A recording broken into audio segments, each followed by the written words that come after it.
Chargers, Patriots, Broncos, Bengals, Cardinals, Rams, all before a full slate of games the next day on Sunday. But these are the Saturday NFL breakdowns. If you're new and you've never been here before, welcome. My name is Max. I make these every single week for Monday Night Football, Thursday Night Football, the biggest games on Sunday. And as we've gotten later into the year, we got games on Friday. We got games on Wednesday on Christmas. We got games on Saturdays now. If you're not a part of the family and you haven't seen these before, you got to subscribe and join it. If you have been here before, make sure you hit that like button. Lets me know you have been here before and you enjoy this type of content. But without further ado, we are going to get into these statistical breakdowns with coverage data, run scheme metrics, and overall logistical information about each matchup. My goal is to spend about 8 minutes on each one. Before I do, though, I want to make sure you guys know where to get all of my picks and predictions for these games. I'm going to show you really quick. There are links in the description for all this stuff. All of my picks, as always, are on Instagram. These are my 4-man entries, 5-man entries. These are my parlays. Anything like that will be on Instagram. My touchdown scores, my fun picks, my live picks as well are on X. Again, links are below for both of those. If you want bonus cash to make your picks with, you got to get on Sleeper, Underdog, and Better Picks before these games on Saturday. All you have to do is join with code LEADS. They're going to give you bonus cash and a free pick. Sleeper is going to give you 11 free additional entries and a free half-yard pick. Underdog is going to give you a free half-yard pick and a deposit bonus up to $1,000. Then Better Picks is going to match your first deposit up to $200 and give you a free half completion pick. All the links for this are below. You don't want to miss out on any of this stuff. But without further ado, let's talk about these games. And we're going to start with Chargers at Patriots in New England. This is going to be a good game. It matters a lot for the Chargers, but there are some question marks with the New England Patriots running back room, right?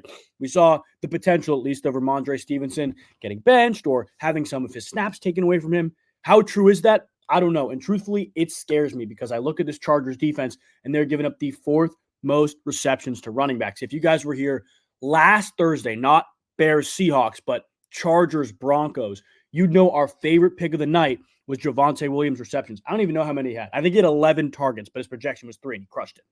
This is a very similar spot in a team that's probably going to be trailing. The Patriots probably going to be trailing and have to throw the football. Chargers are also giving up the 12th most pass attempts to opposing quarterbacks. Now, I look at Ramondre Stevenson and I look at Antonio Gibson. Ramondre is projected 10.5 receiving yards, so 11 receiving yards, and Gibson is projected 7 receiving yards. Very interesting to note here when we look at Antonio Gibson's game logs in a second. The Chargers are being targeted out of the backfield at the 6th highest rate, and they play a bunch of zone. Usually that means checkdowns, just generally speaking.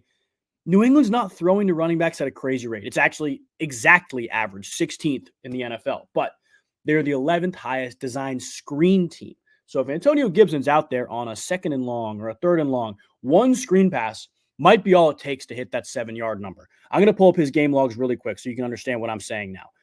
You look at what Antonio Gibson has done, even in a limited role with Ramondre Stevenson playing. He's had at least 7 receiving yards. Oh, these are game logs against. He's had at least 7 receiving yards in 9 of 15 games, guys. 9 of 15 games. You can look here.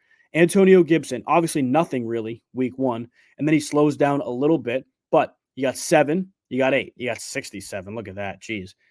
4, so not that. 24, 9, nothing against the Jets. And that was a man-heavy team. Very important to know. That was a man-heavy team. He did not have it against a man-heavy team. Tennessee, got it there. Nothing against Chicago, nothing against the Rams. But Miami, zone-heavy, 14, nothing against Indy. Then back-to-back weeks, multiple catches and multiple 7+ receiving yard games. On the off chance that Ramondre snaps are depleted a little bit, maybe Antonio Gibson gets some more opportunities. Again, in a game where they're probably going to be trailing, I love that. It legitimately could come on one play for Antonio Gibson. It's also very important to note last week, this could be coincidence,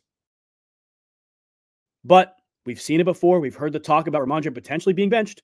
Antonio Gibson outsnapped him, and it wasn't really close. He had 43 snaps to 32 snaps. I don't want to lean too much into it. I really don't. JaMychal Hasty has been playing less and less snaps as the year has gone on. Antonio Gibson has had his snap share increase since the bye.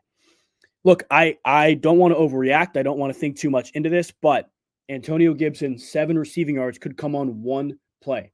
Truthfully, guys, that's really the only place that the Los Angeles Chargers are struggling on offense right now, at least comparatively to everywhere else. Maybe you look at Joey Sly field goals, because if you guys have been here before, I don't think we've missed a kicker pick in 2 weeks, regardless. If you've been here before, you know the combination of giving up a lot of field goals, a good red zone defense and a bad red zone offense on the other side usually means 2+ field goals for the opposing kicker. Now, you can do that if you want. And actually, Joey Slye 2+ field goals is sitting at plus 125 right now. If you want to take your chance, you can. But he's only had 8 games with 2+ field goal attempts. So the proof isn't necessarily in the pudding. Like, the past production isn't there for me to say, okay, yeah, that could totally happen. Whereas, like, Brandon Aubrey, for example, last Monday night, I believe, Sunday, Monday, whatever, 2+ field goals. I don't know how many he had, but he had 2+ attempts in like 13 games. So the proof is not in the pudding. But the Chargers' red zone defense is the best in the NFL. Patriots have the second worst red zone offense, and the Chargers are already giving up the 8th most field goal attempts. So their defense has been struggling, but they slam the door when they get down there. We saw Will Lutz have 2+ field goals last week against them. A bunch of kickers have had 2+ field goals against this Los Angeles Chargers team. The only issue is Joey Slye doesn't kick a lot of field goals. Now, if you want to take the risk, go ahead. Again, it's plus money.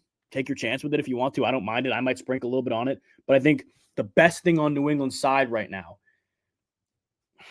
I think it's Antonio Gibson yards, receiving yards, to be honest with you.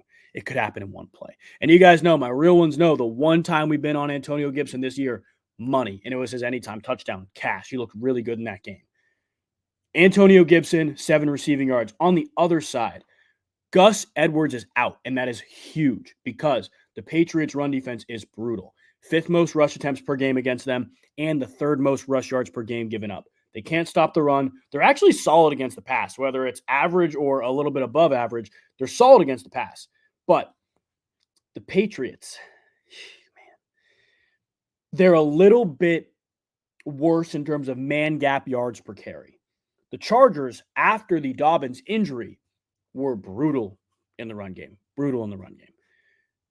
I think it was before last week, no running back had at least 38 rushing yards since the Dobbins injury, which is crazy.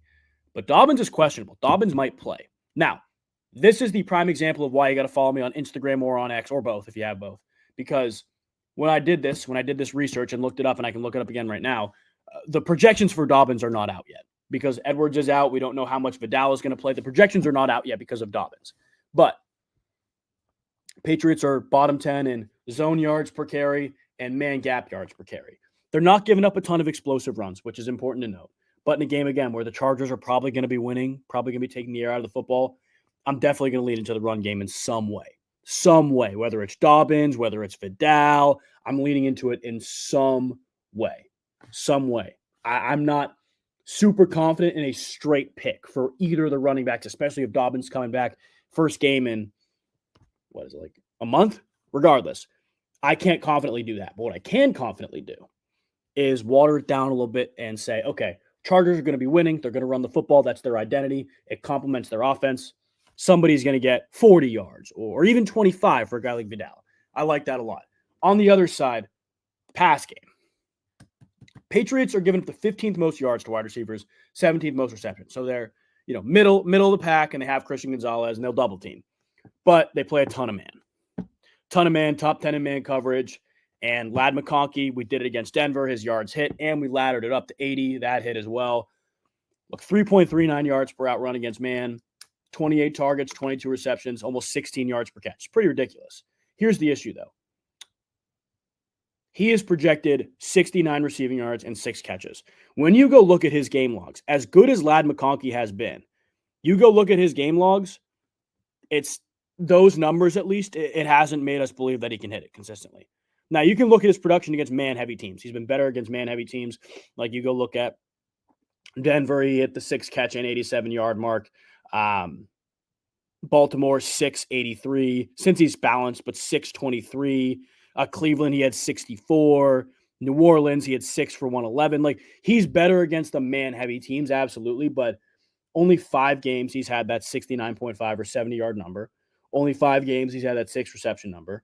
So, again, this is something where you look at it and you say, okay, I don't know how good I feel about this straight, but maybe I water it down. The only thing that makes me want to do it straight is that the Patriots are targeted in the slot at the 8th highest rate. McConkey runs a ton of routes from his slot. This reminds me so much of the Denver game where he had, again, 87 yards and 6 catches. So if I was going to do anything here with Ladd, it'd be yards. How confident am I to do it straight? I don't think I'm going to do it. If I do, it'll be on Instagram. But that's what I like in the first game. Ladd McConkey, somebody in the run game, Antonio Gibson receiving yards, though. That's what I like the most. I'm just going to take 7. I might go up to like 15 or 20 with that. Let's move to the next game. We have the Denver Broncos and the Cincinnati Bengals, arguably, not even arguably, the most important game of the weekend. But there are some data outliers here that make me, again, lean into it, but I don't know if there's anything straight that I like. I'm going to start with the Broncos offense against the Bengals defense because I think it's the only straight one I like. Cincinnati's given up the most rush yards to opposing quarterbacks. And you can look at the game logs against, you can look at who they played, and you play Lamar Jackson, you play DTR. But the reality is they're forcing a lot of quarterbacks to scramble. Like even Mahomes, he's not a big runner, 29. Jacoby Brissett, week 1, 32. Obviously Daniel Jones will run a little bit, but like DTR, 44. Hurts can run. Lamar, Herbert had 65. Cooper Rush, not a big runner, so he didn't hit it. Mason Rudolph, not a big runner, didn't hit it. DTR with 49. Andy Dalton didn't hit it. Oh no. Like a lot of quarterbacks have hit 20-plus rush yards against this team. They force quarterbacks to scramble. They're very balanced in their coverage with man zone, middle field closed, middle field open. Like they present a lot of things. But Bo Nix, man, he's projected 20 rush yards. We can go back to the game logs for Bo Nix. I feel moderately confident about this. I do, because Bo Nix is not afraid to scramble. He's going to be a part of the quarterback run game. And you look at his game logs. Last 2 games, he's had 20-plus in each. And here's the most important thing. The volume is pretty consistent. At least 3 carries, last 3 games. You can go back. 10-carry games, 6-carry games, 8-carry games, 5, 9, 4, 5. He's running the ball a little bit less, which is worrisome compared to the first half, the second half of the year. But looking 2 weeks ago, against Indy, that 8-carry game makes me believe a little bit more. A 25-yard game last week against LA makes me believe a little bit more. The only real struggles he's had in terms of running the ball are really man-heavy teams, and that's not Cincinnati. Cleveland, 4 yards. Man-heavy team. Vegas, man-heavy, 5 yards. KC, super man-heavy, 5 yards. Trying to find the others here. Jets, super man-heavy, 5 yards, or 3 yards, excuse me. But you look at the rest. Again, Vegas, 9 yards. Carolina, more balanced, but Cincinnati is extremely balanced in terms of their man zone tendencies. There's no coverage tendency on Bo Nix's end that makes me believe, okay, this is a defense he can't run against, because that's not the case. He's hit 20 yards in 8 of 15 games. And again, if you take away those Superman heavy games, that's 4 missed. So 8 of 11, really. Look, it's very, very tricky to bet quarterback rushing yards, but Bo Nix, 20-plus rush yards, I like a lot. I might even sprinkle him getting a rushing touchdown because I think there's going to be so many points in this game. But that is where I'm leaning there. Look, the only other data outlier from the Bengals defense, it's tight ends. You want to go for Adam Troutman, maybe sprinkle a touchdown. Go ahead, be my guest. But other side, Broncos are giving up the 5th most pass attempts to opposing quarterbacks, the 9th most completions, which is interesting. We'll talk about Joe Burrow here in a second. Running backs, 8th most receptions, 7th most yards. Receivers, 12th most receptions, 12th most yards. Tight ends, 11th most receptions. No real kicker props here. Don't really like the kickers and red zone defenses that much. But the Bengals are going to have to throw the football. Their Broncos run defense is very good, and the Bengals already throw the ball a ton regardless. I'll pull up the attempt numbers for you guys just in case you haven't seen that before. Cincinnati Bengals, where are they at here? 4th most pass attempts. Pass yards per game. Joe Burrow leads the NFL. The Bengals throw the football a lot. Where's the ball going to go? That's the issue. Now, do you want to take it away from Joe Burrow and look at Chase Brown, Jamar Chase, or T. Higgins? If you do, maybe skip ahead 2 minutes. But we're going to talk Joe Burrow for a second here. Look, his attempt projection is 37. He's hit it in 9 of 15 games. We can pull up the game logs. 3 of 4 games, though, against top 10 rush attempt defenses, which is what the Denver Broncos are. Now, the Denver Broncos, on the other side, have only allowed 6 37-plus attempt passers. Bryce Young, Patrick Mahomes, Gardner Minshew, Jameis Winston, Anthony Richardson, and I missed one. Aaron Rodgers. There you go. So they've only allowed 6, but they have not played a prolific pass offense like Joe Burrow, except for the Kansas City Chiefs, maybe, and the Cleveland Browns. And when they have, especially recently, they've struggled. They've given up a lot of yards. They've allowed teams to find ways to attack them through the air. That is my thing with the Bengals. I think the Bengals have success through the air. I think they'll eat man coverage alive. Like, I think Joe Burrow loves his one-on-ones. but how much do you trust him against a defense that really hasn't allowed a ton of passing attempts? When you look at yards, he's projected 275. As good as Burrow's been, as good as his average is what was 282 we just saw, he's only had 275 in 6 of 15 games, and the Broncos have only allowed 3 of 15 passers to have 275. But all the games with 275 were very recently. Completions, the exact same pattern as attempts. 9 out of 15 for Burrow, 3 out of 4 against top 10 run defenses. And the Broncos have allowed that in 5 of 15 instead of 6 of 15. So if I had to do anything here, it'd be Burrow attempts. Just attempts straight. I think he'll have success through the air. But I think the best way to go about this is watering down his yards and pairing it with Jamar Chase catches or T. Higgins catches. Because the Bengals wide receivers are both very good against man. I mean, T. Higgins has more yards per out run against man. And obviously the Broncos run a ton of man, 6th most in the NFL. But Chase has more targets, receptions, and yards overall. So they're both very good. My question now is, who can avoid the Pat Surtain shadow the most? I think it's going to be Jamar Chase, because Jamar Chase has a significantly higher share of routes from the slot, and Pat Surtain, as we saw again 2 Thursdays ago, does not travel to the slot. Maybe in man-to-man, if you motion in, he'll travel. But in those match schemes where he's lined up on the outside and you're playing cover 3 match, or you're playing quarters, he doesn't line up in the slot. So if you have Jamar Chase in the slot, he's not going to follow him if he motions to the other side. I think Jamar Chase has more success avoiding the Pat Surtain shadow. Here's what I really like with Jamar Chase, though. So he's projected 93 receiving yards, and he's only hit that in 6 of 15 games. I mean, there's been big performances against the Broncos, especially as of late. Riley Moss's injury is a big thing we got to talk about, too. My guess is he plays. But in 11 of 15 games, Jamar Chase has had a reception of at least 28 receiving yards. Do you know what his longest reception projection is right now? I don't know why this is it. It's only 26. I think a big chunk play, especially considering how much man the Denver Broncos play, is what you lean for Jamar Chase, a catch of 26 plus yards. The only other thing here, I'm not going to lean into T. Higgins too much. I think he will get the main Surtain shadow.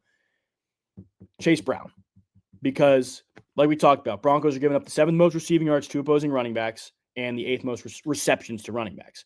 Since becoming the starter, Chase Brown has had 4+ receptions, that's his projection, in 4 of 7 games. But the Chargers have only allowed that in 6 of 15. Here's the interesting thing, though. Both middle of the pack in terms of target rate, but Chase Brown's explosive. 25+ yards is his yardage projection. 5 of 7 games since starting, and 9 of 15 backs against the Chargers have at least combined for that 25 number.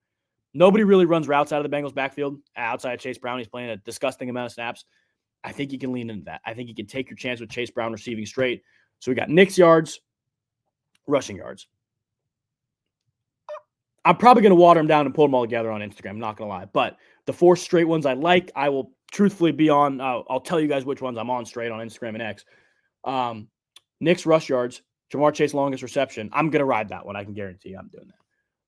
Chase Brown receiving, and Burrow attempts above anything else. Let's move to the final game. And there really isn't too much to talk about with this game because there's not a ton of data outliers here, but the Cardinals against the Rams. Now, you remember the last time these two teams played, guys, this was a blowout. And we can look at the production in this game, and, you know, we can see, I got to pull up this game. We can see what happened, but the final score is 41-10. Like, I think it was week 2, right? Here we go. Yeah, it was 41-10. Like, Kyler played well. Stafford didn't really do anything, but Puka Nacua was out. Cooper Kupp got injured in this game, and the only real standout performance was James Conner, who's hurt. We don't know if James Conner is playing. And the Rams, look, they're giving up the 10th most rush yards in the NFL. So there's an edge for James Conner there. And again, if I'm on James Conner, that will be on Instagram and X. But we don't know if he's playing. I'm recording this Thursday night. We don't know if he's playing. That's the reality. We wait for James Conner news. I will probably be on James Conner watered down if he's playing. Full transparency. But there are 2 things I like here. Number 1, Kyren Williams. Not only are the Cardinals bad against the ground, they're giving up the 7th most yards, 10th most attempts. They struggle against running backs through the air. They play a decent amount of zone. They're more balanced, but a little more zone. 9th most receptions and 9th most yards. Now, this is a game for me where I think the Rams win, and pretty handily, to be honest with you, especially because, if I'm not mistaken, Seahawks lose Thursday night, which I think they very well could. I think they very well could lose to Chicago. I'm recording this like 30 minutes before kickoff right now. Seahawks lose. If I'm not mistaken, Rams win. The division is theirs. I don't want to go up against Matt Stafford and a Rams team when there's blood in the water. I don't. I really don't. And, I can't pick Cardinals games to save my life, but I really think the Rams win, and I don't know what the line is right now. I'll probably be on the line too. Kyren Williams is projected 90 yards, 90 rushing yards. 6 of 15, he's hit it. 3 of the last 4, though. 21 rush attempts. 8 of 15, he's hit it, but also in 3 of the last 4. Rams are playing well. They're giving him the football. They're fully healthy. They're good. Here's my thing, though. The Rams will never not pass the football. That is their identity. Matt Stafford's playing really well. And the Cardinals, again, very clearly are giving you an advantage in the air at the running back position. He is projected 9 receiving yards. 9. Like, that's just too low. It's the same with Gibson. One play. Now, truthfully, I think the way I'm going to do this is watering down his scrimmage yards because he's projected 102. He's hit it in 7 of 15 games, watering that down maybe to 90 scrimmage and pairing it with the second pick. But if I had to pick one straight pick for the Rams, gun to my head, it is Kyren Williams 9+ receiving yards. That's how I'm leaning. Now, again, Cardinals are very balanced in terms of coverage. If you want to lean into Puka because they have not seen him on film this year against them, go ahead, be my guest. But Kyren receiving yards. We saw what Chuba Hubbard did to them. You can go scrimmage, you can go rushing, you can go receiving. This is a running back game, really on both sides. We don't know about James Conner right now. The other side, though, Trey McBride. Like, I talked about it on Yahoo, and I feel so bad for anybody who had him in their fantasy league last week because I legitimately think he has league-winning potential this week. The Rams are giving up the 10th most receptions and 9th most yards to opposing tight ends. Really the only pass game outlier they have. Actually, everything else is average or below average.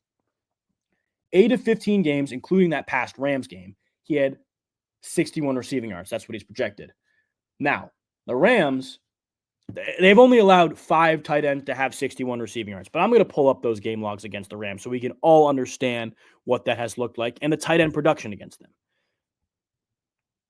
Tyler Conklin, George Kittle. So you got back-to-back big games. Conklin, who's not really involved in the pass game, didn't have 61, but he had 59. Look, Taysom Hill, Juwan Johnson, they can combine. You have multiple tight ends here. You got 12 receptions across all your tight ends, whereas somebody in Arizona, like, nobody's going to compete with Trey McBride for his targets and catches. You can combine there, and you have it. Hunter Henry had it. Dallas Goedert not really involved in the pass game. Jonnu Smith is the one that scares me because he is involved and he only had 45 yards, and it's a moderately similar offense. But Josh Oliver, Johnny Munt, no. AJ Barner, no. You got a good tight end here. Brock Bowers, 93. You got a good tight end here. Tucker Kraft, 88. Cole Kmet, not really involved in the pass game. The one game that George Kittle missed, Trey McBride was 61+. And then Laporta when he wasn't being involved in the pass game earlier on in the year and he was injured. When they play good tight ends, they surrender at least decent games. Arizona's probably going to be trailing, have to throw the football a little bit more. If James Conner's out especially, Trey McBride yards, and I will probably just take that straight. But if you want to water that down with Kyren rushing, receiving, both, whatever you want to do, get on Kyren, though. Get on Kyren, and get on Trey McBride. That's what I got for the Saturday games, guys. If you enjoyed this video and you made it to the end, make sure you leave a comment letting me know you did and like this video. Again, if you're not part of the family, make sure you subscribe on Friday night or Saturday morning, depending on when it's all finalized. I'll put it down in the comments when it's coming out. But we will have a breakdown for the biggest games on Sunday. Now, Sunday has some really good games. I will tell you guys which games I'm going to be highlighting specifically, but I'm going to break them all down. The highlighting specifically games I'll just talk about for like 8 or 9 minutes. The other ones I'll talk about for 1 or 2. We have the Green Bay Packers and Minnesota Vikings. We have the Atlanta Falcons and the Washington Commanders. And we have the Dallas Cowboys and the Philadelphia Eagles with extensive breakdowns. Every game is also going to get a breakdown just a little bit quicker than those 3. But that'll be out. My guess is Friday evening, very late, so you can watch it late Friday night or Saturday morning or Sunday, whenever you see it. But make sure you subscribe so you don't miss it. You can turn post notifications on as well. But I appreciate you guys watching. I appreciate you guys tuning in. This has been a crazy week. More games or more days with games than not this week, guys. It's been awesome. Thank you so much for your continued support. God bless you guys, and we will see you on Sunday.